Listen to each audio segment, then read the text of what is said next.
Good morning. Parents, families, friends, faculty, students, Father Sebastian, Mr. Steers, Ms. Clark, and the class of 2010. Welcome to Canterbury's 93rd commencement exercises.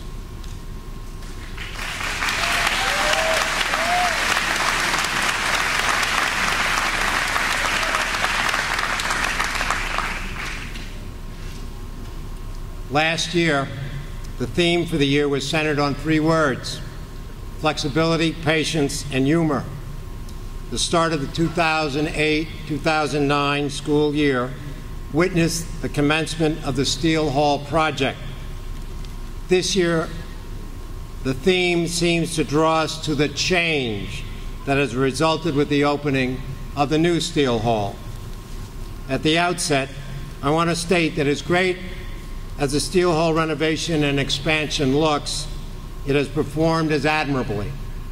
But with the new and expanded building came changes, and then although no one would absolutely reject the thought of change in his or her life, change may mean adaptation, new challenges, and often working and living outside one's comfort zone.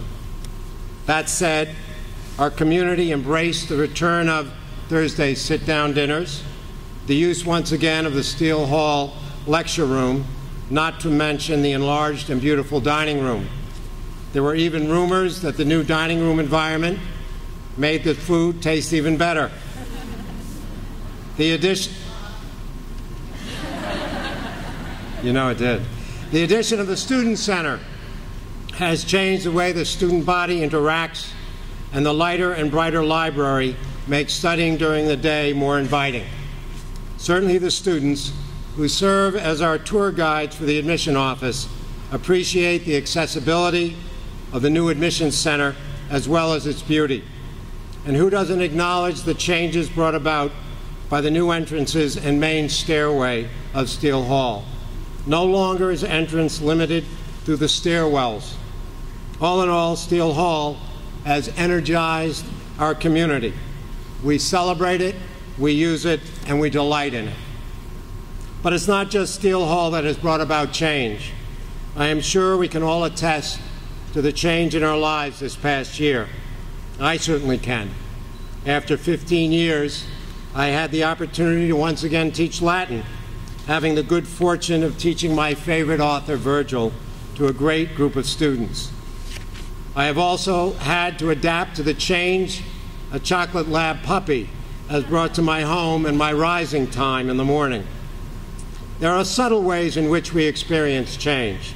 For instance, this is the first year in the school's history that the graduating class is gender balanced. In 1999, for example, in a class of 103, 70 were male and 33 were female. This year, of the 108 graduating, 54 are male and 54 are female.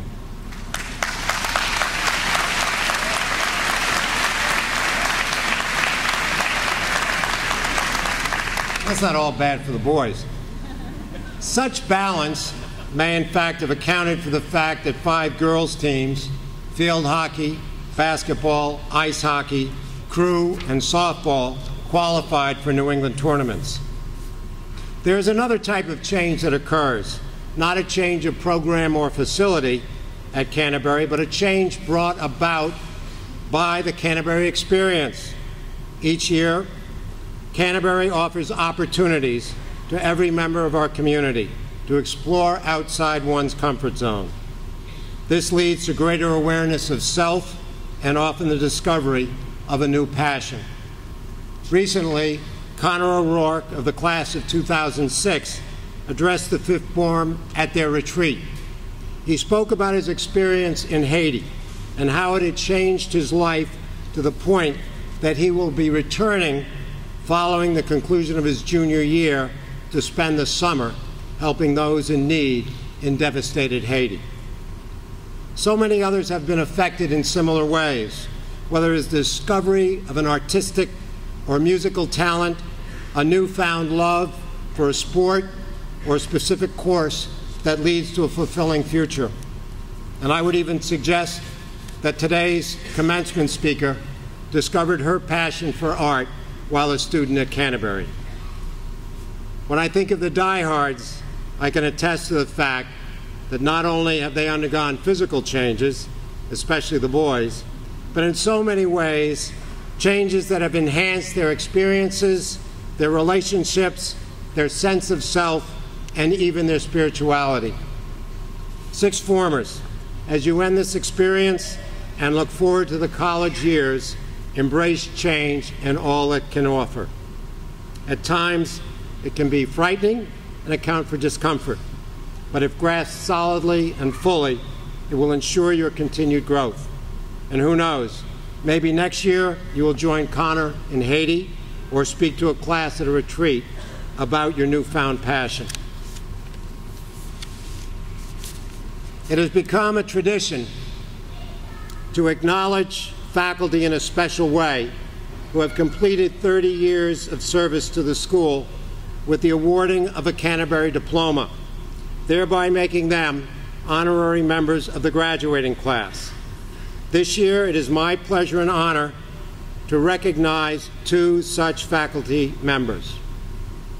Dr. Beverly Lee, a practicing veterinarian, began her career at Canterbury 30 years ago, initially as a coach, coaching cross-country, squash, and tennis, and a parent of three graduates, Laura 80, Amy 82, and Jen 84. And then as an assistant athletic director, overseeing female athletics, and ultimately as an advisor and outstanding teacher of biology, AP biology, chemistry, AP chemistry, physics, and a number of science electives. Dr. Lee also serves as an advisor to the Canterbury Honor Society. Congratulations, Bev.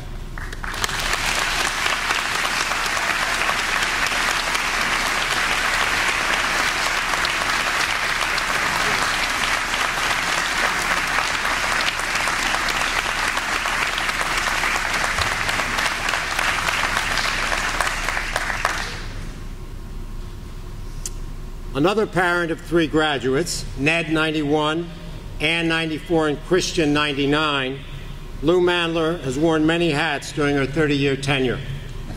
Lou has taught English, chaired the English department, served as dormitory head of Duffy, director of studies, and now as dean of faculty. She is also a published author with This Storied Land, a Montana memoir. Congratulations, Lou.